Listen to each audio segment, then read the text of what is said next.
Chapter 4. Fire burned in front of the council lodge. Our people were gathered around it, talking together. As we rode up, a deep silence fell upon the clan. Most of them would obey Joseph, their chieftain. All but the young warriors would follow him faithfully, no matter where he led them. He stayed on his horse. "Listen to me with your hearts," he said to them, raising his voice against the wind. "You have heard the sad news. You know we must leave our home. Some among us, the young warriors, will say to you, 'Do not leave. Do not flee like old women. Fight. We shall live here in peace.'" Everyone moved closer to him. "Now," he said, "many soldiers camp on our lake, as many as we have warriors, and they all carry guns. At Fort Lapois, hundreds of them wait. To the east and to the west, more soldiers are waiting, many more. To escape them would be dodging hail in a hailstorm." The people pressed closer to my father. They were terribly quiet. They felt the truth of his words, like heavy stones falling upon them. From somewhere in the trees, Walititz called out, "Sitting Bull, the great Sioux chieftain, did not run. He fought Custer. He killed all of his soldiers." "But where is Sitting Bull now?" Chief Joseph asked. There was no answer from Walititz. "He's far away," said my father, "hiding in Canada, the old lady's country." "It would have been best had he stood and fought," said Two Moons. He stumped up and down, swinging his cudgel. "There would not be so many white soldiers."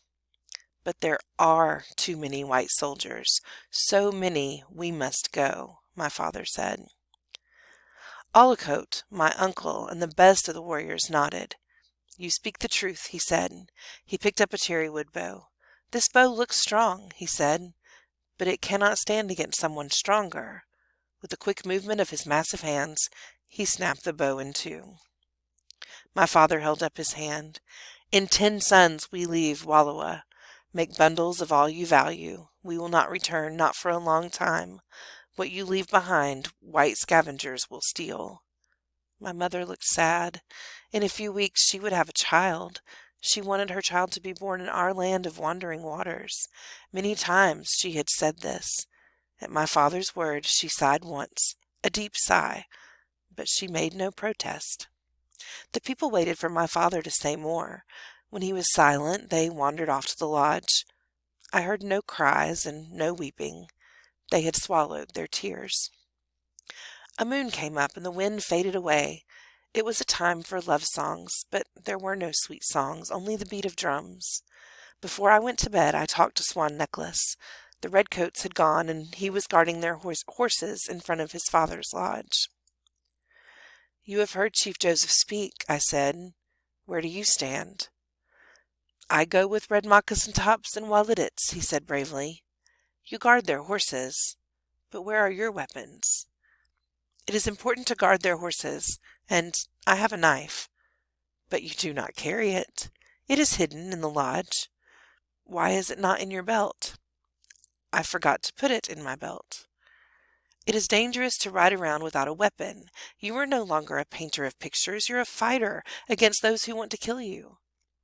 "I don't feel like a fighter." "You will when someone shoots at you." "Do you believe that the great chieftain high above will protect me when someone shoots?" "You must think so. Then you'll be brave." He got up and put his paints away. He was painting a blanket for our wedding. Everything had been done for our wedding, or almost everything. First, Two Moon and his wives had come to talk to my mother and father. They brought many presents, horses, blankets, wooden spoons, and an iron kettle. They asked Chief Joseph and Springtime whether I wished to marry their son. My mother came outside where I was hiding, listening under a bush, and asked me if I wanted to marry Swan Necklace. "Yes," I said. "Do you love him?"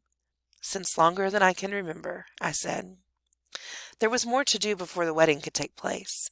Chief Joseph and Springtime had to give presents to Two Moons and his wives, and Swan Necklace had to finish my buffalo blanket. I asked Swan Necklace about the blanket. "I talked to my father last night. He was angry that I even thought about a wedding. He said that there was a war to be fought. He said young husbands make poor warriors." "Well, that means we can't be married until the war is over." "Not until the one-armed general and his soldiers are driven from Wallowa," my father said. "Wait," I said. I went to the lodge and brought back my rifle and a pouch of bullets. Swan Nicholas stared at the rifle as if it were a snake. "I don't know how to shoot," he said. "Red Moccasin Tops will teach you," I said. "He will show you how to lie flat on the ground behind a rock, how to lie flat and shoot and push the rock ahead of you, how to ride low to one side of your horse so you can't be seen by your enemy, and shoot under the horse's neck." The booming voice of Two Moons called his name. Before he could move, I put the rifle in his hands and slung the pouch of bullets over his shoulder.